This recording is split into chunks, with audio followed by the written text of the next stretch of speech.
अस्सलाम वालेकुम dear students, मैं हूं असद रफ़ीक, आपका केमिस्ट्री का टीचर। और हम पढ़ रहे हैं क्लास 9 का न्यू सिलेबस का चैप्टर नंबर 6 इक्विलिब्रिया। और उसका हमारे पास टॉपिक है आज का changing in physical condition of chemical reaction. कि किसी भी केमिकल रिएक्शन में जो फिजिकल कंडीशन अगर हम चेंज करेंगे तो उसका इक्विलिब्रियम जो है वो उसके ऊपर कौन क्या असर होगा, ये चीज़ हमने बेटा आज डिस्कस करनी है। तो कोई भी एक डायनामिक इक्विलिब्रियम स्टेट है, उसमें क्या होता है कि आपका जो रेट ऑफ, मैं कहता हूँ मेरे पास एक रिएक्शन है जिसमें रिएक्टेंट्स जो है वो प्रोडक्ट्स में कन्वर्ट हो रहे हैं। तो हमारे पास जो रेट ऑफ फॉरवर्ड रिएक्शन, जब रिएक्टेंट्स प्रोडक्ट्स में कन्वर्ट होंगे उस रेट को हम कहते हैं फॉरवर्ड रिएक्शन। और वो रिएक्शन जिसपे प्रोडक्ट्स जो है वो रिएक्टेंट्स में कन्वर्ट हो उसको हम कहते हैं रेट ऑफ बैकवर्ड रिएक्शन। तो डायनामिक इक्विलिब्रियम एक ऐसी स्टेट है, एक ऐसी कंडीशन है जहां पे किसी भी रिएक्शन का, रिवर्सिबल रिएक्शन का जो रेट ऑफ फॉरवर्ड रिएक्शन है वो इक्वल होगा रेट ऑफ रिवर्स रिएक्शन के। तो अगर किसी भी रिवर्सिबल रिएक्शन, कोई भी रिवर्सिबल रिएक्शन है, उसने जो है ना डायनामिक इक्विलिब्रियम की स्टेट जो है वो अटेन कर ली है, वो डायनामिक इक्विलिब्रियम की हालत में है, तो वो उस वक्त तक डायनामिक इक्विलिब्रियम की हालत में रहेगा जब तक हम उसको जो है वो डिस्टर्ब नहीं करेंगे। ठीक है। और reversible reaction at dynamic equilibrium remains in this state infinitely unless disturbed। Mean उस वक्त रहेगा, मतलब कि आप कह लें कि सालों तक वो डायनामिक इक्विलिब्रियम की हालत में रहेगा।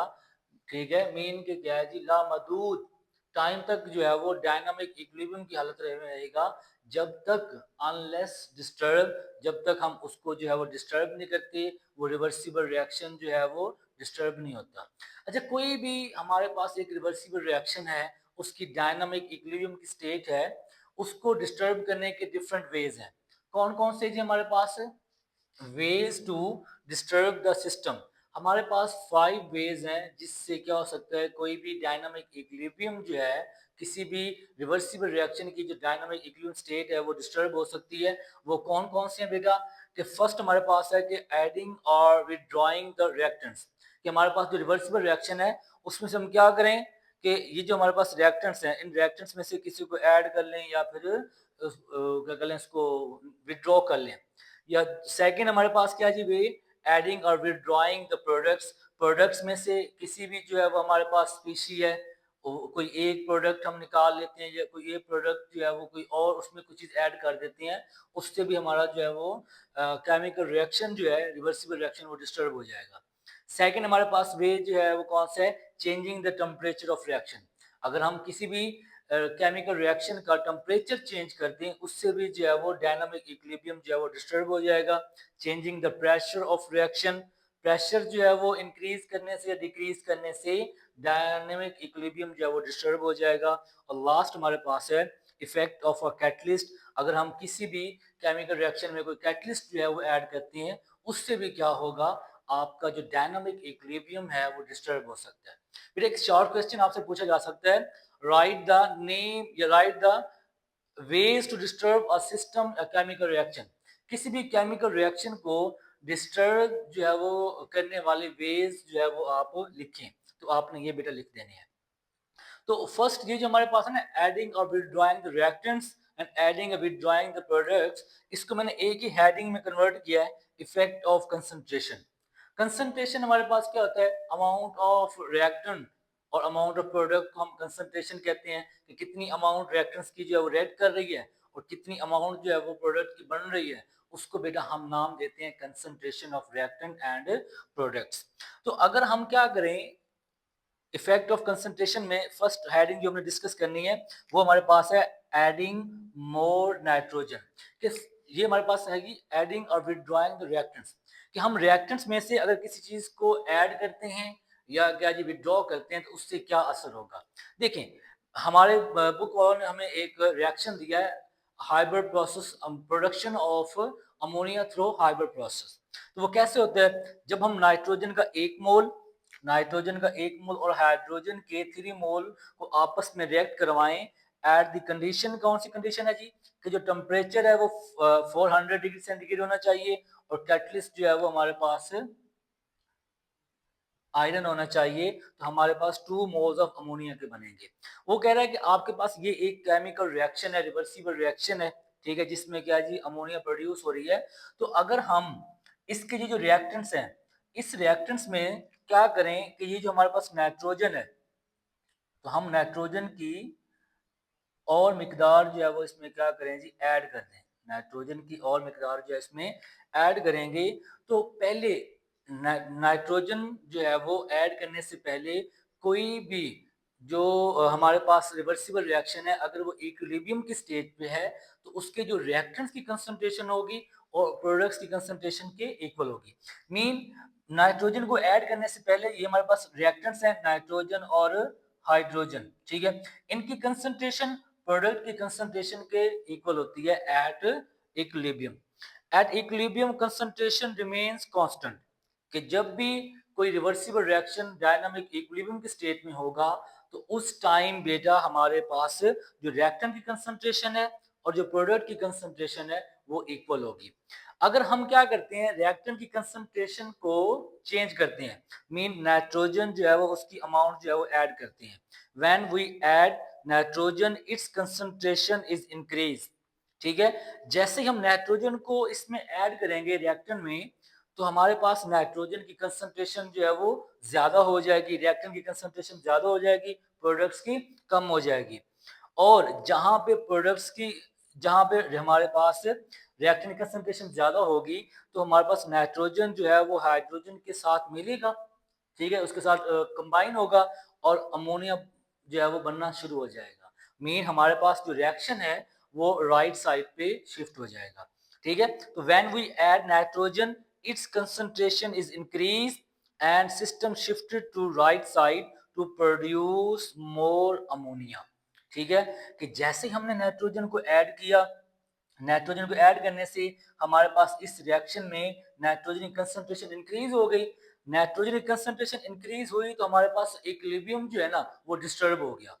जैसे ही डायनामिक इक्विलिब्रियम डिस्टर्ब हुआ, तो रिएक्टेंट की कंसंट्रेशन और हो गई, प्रोडक्ट्स की कंसंट्रेशन और हो गई, और जितने नाइट्रोजन हमने ऐड किए थे वो इससे हाइड्रोजन के साथ मिलके क्या चीज बनाएंगे, अमोनिया बनाना शुरू कर देंगे, और हमारे पास जो रिएक्शन है वो राइट साइड पे जो है वो मूव करना शुरू हो जाएगा। और ये हमारे पास जो रिएक्शन है उस वक्त तक जो है वो कंटिन्यू रहेगा जब तक जो है वो हमारे पास जो रिवर्सिबल रिएक्शन है दोबारा इक्विलिब्रियम की स्टेट में नहीं आ जाता, ठीक है। Reaction is continue until a new equilibrium is establish, कि उस वक्त तक हमारे पास ये रिएक्शन जो है वो कंटिन्यू रहेगा, नाइट्रोजन जो है वो हाइड्रोजन से जो है वो नाइट्रोजन हाइड्रोजन से रिएक्ट करते रहेंगे जब तक हमारे पास अमोनिया की अमाउंट, अमोनिया कंसंट्रेशन जो है वो इस रिएक्टेंट कंसंट्रेशन के इक्वल ना हो जाए, डायनामिक इक्विलिब्रियम जो है ना एस्टैब्लिश हो जाए, उस वक्त तक रिएक्शन जो है वो कंटिन्यू रहेगा। अब यहाँ पे जो वैल्यूज आई हैं न्यू इक्विलिब्रियम की, वो वैल्यूज और जो पहले इक्विलिब्रियम था डायनामिक इक्विलिब्रियम, उनकी वैल्यूज में बेटा क्या और वेरिएशन होंगी, क्या होंगी जी, डिफरेंट होगा, ठीक है। नेक्स्ट चीज है, ये तो हमने क्या जी रिएक्टेंट में कोई चीज ऐड की, ठीक है, उससे क्या फर्क हुआ कि हमारे पास रिएक्शन जो है वो राइट साइड पे शिफ्ट हो गया।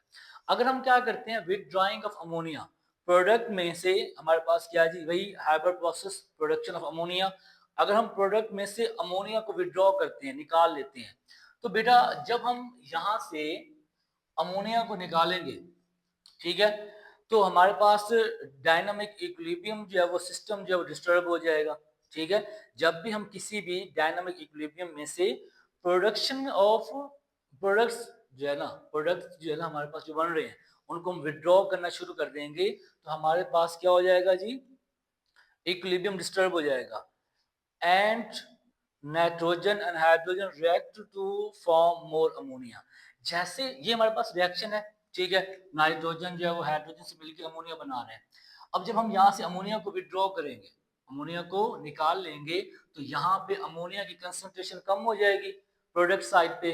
जब इसकी कंसंट्रेशन कम होगी तो डायनामिक इक्विलिब्रियम डिस्टर्ब हो जाएगा। तो इसकी कंसंट्रेशन को पूरा करने के लिए हमारे पास और ज्यादा नाइट्रोजन रिएक्टेंट्स जो है, नाइट्रोजन और हाइड्रोजन आपस में मिलेंगे और ज्यादा जो है वो अमोनिया बनेगा, और ये रिएक्शन, ये प्रोसीजर जो है उस वक्त तक कंटिन्यू रहेगा जब तक जो है वो न्यू इक्विलिब्रियम जो है वो स्टैब्लिश नहीं होता। ठीक है। System reaches new equilibrium state with constant concentration, कि हमारे पास ये जो सिस्टम है कुछ टाइम के बाद, कुछ अरसे के बाद जो है वो इक्विलिब्रियम स्टेट में आ जाएगा, और इक्विलिब्रियम स्टेट पे हमारे पास जितने रिएक्टेंट की कंसंट्रेशन होगी, प्रोडक्ट की उतनी कंसंट्रेशन होगी। नेक्स्ट चीज हमारे पास क्या है जी, effect of changing the temperature. अगर हमारे पास एक डायनामिक इक्विलिब्रियम, ठीक है ना, स्टेट है किसी भी रिवर्सिबल रिएक्शन की, तो उसमें अगर हम जो है वो टेम्परेचर को चेंज करते हैं तो उससे क्या होगा। देखिए हमारे पास क्या है जी, फॉर्मेशन ऑफ अमोनिया। एग्जाम्पल हमने एक ही काउंट करनी है, सारे बुक वालों ने एक ही एग्जाम्पल दिए तो हम उसी से डिस्कस करेंगे, इससे आपका कंसेप्ट जो है वो बिल्ड हो जाएगा। कि जब हम नाइट्रोजन को किसके साथ रिएक्ट कर रहे हैं, हाइड्रोजन के साथ अमोनिया प्रोड्यूस हो रहा है, और ये एक एक्सोथर्मिक रिएक्शन है। किससे पता चला कि हमारे पास एंथैल्पी चेंज क्या है जी, -92.4 किलो जूल पर मोल। कि हमारे पास the formation of ammonia is a exothermic reaction in forward reaction. कि मीन जब रिएक्टेंट्स जो है वो प्रोडक्ट्स बनाएंगे, रिएक्शन फॉरवर्ड डायरेक्शन में होगा, तो ये रिएक्शन क्या है जी, एक्सोथर्मिक है, एनर्जी जो है वो यहाँ पे इवॉल्व होगी। लेकिन अगर हम इसी रिएक्शन को, मेन हमारे पास जो अमोनिया है वो बैकवर्ड की तरफ रिएक्ट करना शुरू कर दे, तो जो रिएक्शन जो है वो रिवर्स हो जाएगा, डायरेक्शन रिवर्स हो जाएगी, और रिएक्शन एंडोथर्मिक हो जाएगा। मीन कि जब अमोनिया की प्रोडक्शन हो रही है उस वक्त ये रिएक्शन है एक्सोथर्मिक। रिएक्शन क्या है जी, एक्सोथर्मिक, जब फॉर्मेशन ऑफ अमोनिया हो रही है, मीन रिएक्टेंट्स कंबाइन हो रहे हैं, प्रोडक्ट्स बन रहे हैं। लेकिन जब प्रोडक्ट्स जो है वो डिकम्पोज होंगे, ये रिएक्शन रिवर्स आ जाएगा, रिवर्स डायरेक्शन में होगा, तो उस वक्त ये रिएक्शन क्या हो जाएगा जी, एंडोथर्मिक। हमें जो है वो अमाउंट जो है वो देनी पड़ेगी किसकी, एनर्जी की। एक्सोथर्मिक में टेम्परेचर के चेंज होने से क्या फर्क पड़ेगा। अगर हमारे पास कोई एक एक्सोथर्मिक रिएक्शन है, तो उसमें अगर हम टेम्परेचर को इंक्रीज करते हैं, तो टेम्परेचर इंक्रीज करने से क्या होगा, हमारे पास जो प्रोडक्ट हैं, अगर हम यहाँ पे टेम्परेचर इंक्रीज करते हैं तो क्या होगा, हमारे पास जो प्रोडक्ट्स हैं ये क्या होना, डिकम्पोज होना शुरू हो जाएंगे, और रिएक्शन जो है वो किस बैकवर्ड डायरेक्शन में मूव करेगा।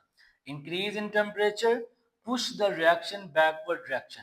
ठीक है, जैसे ही हम जो है वो इस रिएक्शन में टेम्परेचर को इंक्रीज करेंगे, टेम्परेचर बढ़ाएंगे, तो अमोनिया जो है वो बैकवर्ड मेन के क्या जी, इस तरफ मूव करना शुरू कर देगा।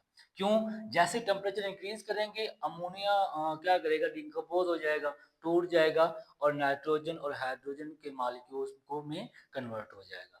मीन कि हम अगर एक्सोथर्मिक रिएक्शन में टेम्परेचर को इंक्रीज करते हैं तो रिएक्शन जो है वो क्या जी, बैकवर्ड डायरेक्शन में आएगा, और अगर हम क्या जी टेम्परेचर को डिक्रीज करते हैं तो हमारे पास रिएक्शन जो है वो फॉरवर्ड डायरेक्शन में होगा। ठीक है, एक सिंपल सा कंसेप्ट है कि बेटा अगर आप कोई एक्सोथर्मिक रिएक्शन ले रहे हैं, ठीक है, कोई रिवर्सिबल रिएक्शन ले रहे हैं और वो एक्सोथर्मिक है, और अगर एक्सोथर्मिक रिएक्शन में अगर आप टेम्परेचर को इंक्रीज करवाएंगे, टेम्परेचर के इंक्रीज होने से आपका रिएक्शन जो है वो बेटा बैकवर्ड डायरेक्शन में होगा, और अगर आप जो है वो टेम्परेचर डिक्रीज करते हैं तो रिएक्शन बेटा फॉरवर्ड रिएक्शन में होगा। ठीक है,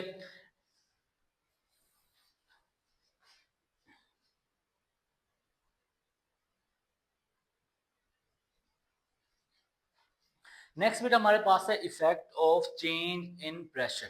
कि अगर हमारे पास कोई एक केमिकल रिएक्शन हो तो उस केमिकल रिएक्शन में अगर हम क्या करें जी, प्रेशर को चेंज करें, तो प्रेशर के मतलब कि क्या जी, अगर कोई ऐसा केमिकल रिएक्शन, जस्ट उन केमिकल रिएक्शन को प्रेशर इफेक्ट करेगा जिनमें हमारे पास जो रिएक्टेंट्स और प्रोडक्ट्स जो है वो क्या होंगे जी, गैसियस स्टेट में होंगे। मीन हमारे पास नाइट्रोजन है, ये भी गैस फॉर्म में है, और ये भी किस फॉर्म में है, गैस फॉर्म में, और अमोनिया भी किस फॉर्म में है जी, गैस फॉर्म में।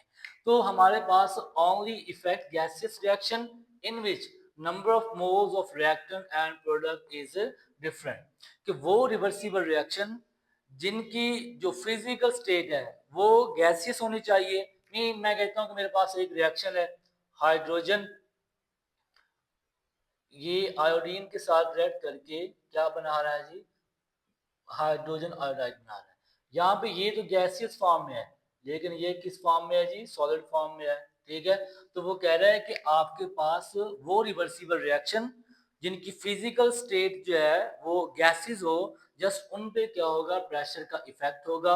और दूसरी कंडीशन क्या है जी, कि आपके पास नंबर ऑफ मोल्स या रिएक्टेंट्स के वो इक्वल होने चाहिए नंबर ऑफ डिफरेंट होने चाहिए प्रोडक्ट के। मीन यहाँ पे देखो, यहाँ पे हमारे पास क्या जी, हाइड्रोजन के नंबर ऑफ मोल्स 1 है, यहाँ पे भी क्या है जी, आयोडीन के 1 है, और तुम टोटल यहाँ पे नंबर ऑफ मोल्स रिएक्टेंट के 2, और इधर प्रोडक्ट के भी 2। तो अगर किसी रिवर्सिबल रिएक्शन में आपके पास रिएक्टेंट के नंबर ऑफ मोल्स बराबर हो प्रोडक्ट के, तो उस पे जो है वो प्रेशर का कोई इफेक्ट नहीं होगा। ठीक है, हमारे पास वही रिवर्सिबल रिएक्शन पे प्रेशर का इफेक्ट होगा जो हमारे पास गैसियस स्टेट में होंगे, और जिनके number of moles of reactant जो है वो डिफरेंट होंगे number of moles of product. Example हमारे पास क्या है जी, hybrid process, production of ammonia. Nitrogen का 1 मोल गैसियस फॉर्म में 3 moles of hydrogen gaseous form में रिएक्ट कर रहा है, और हमारे पास 2 मोल्स ऑफ अमोनिया प्रोड्यूस हो रहा है जो कि गैसियस फॉर्म में है। अब यहाँ पे देखें, यहाँ पे नाइट्रोजन का 1 मोल है और हाइड्रोजन के 3, तो ओवरऑल रिएक्टेंट के कितने मोल्स हैं जी, 4। और यहाँ पे जो प्रोडक्शन हमारे पास हो रही है अमोनिया की, उसमें कितने मोल्स हैं जी, 2। मीन दोनों साइड पे नंबर ऑफ मोल्स डिफरेंट है। सो अगर हम प्रेशर इंक्रीज करेंगे तो उसके इसके ऊपर जो है वो इफेक्ट होगा। तो अगर ऐसे रिवर्सिबल रिएक्शन जो कि हमारे पास डायनामिक इक्विलिब्रियम स्टेट में हो, तो अगर हम क्या करें, वो increase the pressure equilibrium shift to less mole of gas means in forward direction. कि अगर कोई ऐसा रिवर्सिबल रिएक्शन जो कि डायनामिक इक्विलिब्रियम स्टेट में है, अगर हम उसके क्या करते हैं जी, प्रेशर इंक्रीज करते हैं, प्रेशर जो है वो बढ़ा देंगे, तो होगा क्या कि रिएक्शन जो है वो उस तरफ मूव करेगा जहां पे नंबर ऑफ मोल्स जो है वो कम होंगे, नंबर ऑफ मोल्स जो है वो कम होंगे। मीन अमोनिया में देखें, अगर मैं यहाँ इस रिएक्शन पे जो प्रेशर इंक्रीज करता हूँ, कितना, 200 एटमोस्फेयर, अगर इतना टेम्परेचर प्रेशर में इंक्रीज करता हूं, तो रिएक्शन जो है, जो इक्विलिब्रियम है, उस तरफ मूव करेगा जहां पे लेस मोल ऑफ रिएक्टेंट्स होंगे, सॉरी लेस मोल ऑफ किसके होंगे जी, रिएक्टेंट के प्रोडक्ट्स के होंगे। अब यहाँ पे 4 मोल्स हैं रिएक्टेंट्स के, और प्रोडक्ट्स के कितने हैं जी, 2 मोल्स। तो यहाँ पे जो है रिएक्टेंट की जो मोल्स और प्रोडक्ट्स की जो मोल्स हैं उनकी अमाउंट जो है वो कम है, यहाँ पे मोल्स कम है, यहाँ ज्यादा है। तो रिएक्शन जो है वो किस तरफ मूव करेगा जी, फॉरवर्ड डायरेक्शन में, from right to left to right. ठीक है, मीन कि when we increase the pressure equilibrium shift to less mole of gas mean in forward direction. अगर हम प्रेशर इंक्रीज करते हैं तो उससे क्या होगा, हमारा इक्विलिब्रियम उस तरफ मूव करेगा जहां पे नंबर ऑफ मोल्स जो है वो कम होंगे। तो यहाँ पे इधर नंबर ऑफ मोल्स कम है, तो इसलिए हमारा जो रिएक्शन है, इक्विलिब्रियम है, वो इस साइड पे मूव करेगा फॉरवर्ड डायरेक्शन में। तो अगर वो कह रहा है कि if no moles of reactant, number of moles of reactant equal to product, then no effect of pressure changes. अगर किसी भी केमिकल रिएक्शन में number of moles of reactant और प्रोडक्ट इक्वल हो, तो उस पे जो है वो प्रेशर चेंजेस का कोई फर्क नहीं पड़ेगा। अगर हम प्रेशर इंक्रीज करेंगे तब भी कोई असर नहीं पड़ेगा, अगर प्रेशर जो है वो डिक्रीज करेंगे तब भी कोई इफेक्ट नहीं होगा। अच्छा, ये तो हो गया जी टेम्परेचर अगर प्रेशर इंक्रीज करते हैं। अगर प्रेशर जो है वो हम डिक्रीज करेंगे तो रिएक्शन जो है वो बैकवर्ड की तरफ मूव करेगा। लास्ट हमारे पास है इफेक्ट ऑफ कैटलिस्ट। ठीक है, बेसिकली देखें, ये हमारे पास क्या है जी, डायनामिक इक्विलिब्रियम स्टेट है। जो भी डायनामिक इक्विलिब्रियम की स्टेट होती है वहां पे जो रेट ऑफ या स्पीड ऑफ फॉरवर्ड रिएक्शन और स्पीड ऑफ रिवर्स रिएक्शन जो है इक्वल होता है। किसी भी डायनामिक इक्विलिब्रियम की स्टेट पे रेट ऑफ फॉरवर्ड रिएक्शन और रेट ऑफ रिवर्स रिएक्शन जो है वो इक्वल होता है। वही कह रहा है कि जब हम कैटलिस्ट ऐड करते हैं तो कैटलिस्ट जस्ट सिंपली क्या करता है, speed up both forward and backward reaction equally. वो सिंपली क्या करेगा, जो रेट ऑफ फॉरवर्ड रिएक्शन होगा और रेट ऑफ रिवर्स रिएक्शन होगा उसको क्या कर देगा, स्पीड अप कर देगा, उसको तेज कर देगा एक ही टाइम में बराबर। उससे क्या होगा, हमारे पास रीचेज इक्विलिब्रियम फास्टर। इक्विलिब्रियम जितनी तेजी से कोई फॉरवर्ड रिएक्शन होगा और जितनी तेजी से कोई रिवर्स रिएक्शन होगा, हमारा जो इक्विलिब्रियम है उतनी जल्दी जो है वो स्टैब्लिश हो जाएगा, but does not change equilibrium position. कि हमारे पास जो कैटलिस्ट होता है उसका काम सिंपल है, वो सिंपली क्या करेगा, आपके just rate of forward reaction को और रेट ऑफ रिवर्स रिएक्शन को जो है वो स्पीड अप करेगा। वो हमारे पास इक्विलिब्रियम को अटेन करने में हेल्प आउट करेगा। इक्विलिब्रियम की पोजीशन में या केमिकल चेंज में वो क्या है कि वो असरअंदाज नहीं करेगा। मैं कहता हूँ कि मेरे पास नाइट्रोजन है, हाइड्रोजन के साथ रिएक्ट करके अमोनिया बना रहा है, तो यहाँ पे हम जो है वो कैटलिस्ट यूज़ कर रहे हैं आयरन। तो आयरन का काम क्या है? आयरन सिंपली क्या करेगा? रेट ऑफ फॉरवर्ड रिएक्शन और रेट ऑफ जो हमारे पास बैकवर्ड रिएक्शन है, उसको उसने स्पीड अप करना है कि जल्दी से ये रिएक्शन जो है फॉरवर्ड में जाए, बैकवर्ड में जाए और ऐसी स्टेज जहाँ पे इक्विलिब्रियम स्टेबल हो जाएगा। तो just simply effect of catalyst का काम क्या है कि वो हमारे पास फॉरवर्ड रिएक्शन और बैकवर्ड रिएक्शन की स्पीड को इंक्रीज करता है। ठीक है, तो ये बेटा हमारे पास आज का टॉपिक है और लास्ट टॉपिक है चैप्टर नंबर 6 इक्विलिब्रिया का। तो इसको बेटा आपने क्या है कि इसी वर्डिंग को यूज कीजिएगा। तो ये एक बुक वाली भी कर सकते हैं, लेकिन बेसिकली आपको कंसेप्ट पता होना चाहिए कि टेम्परेचर से क्या इफेक्ट पड़ता है, प्रेशर से क्या पड़ता है, इफेक्ट ऑफ कंसंट्रेशन क्या होता है। तो होप्स हो कि आपको इस टॉपिक की समझ आ गई होगी। अगर कोई भी आपको इशू हो तो कमेंट सेक्शन में आप पूछ सकते हैं। इस तरह की मज़ीद और इंफॉर्मेटिव लेक्चर के लिए इस चैनल को सब्सक्राइब करें और आगे शेयर करें। अल्लाह हाफिज़।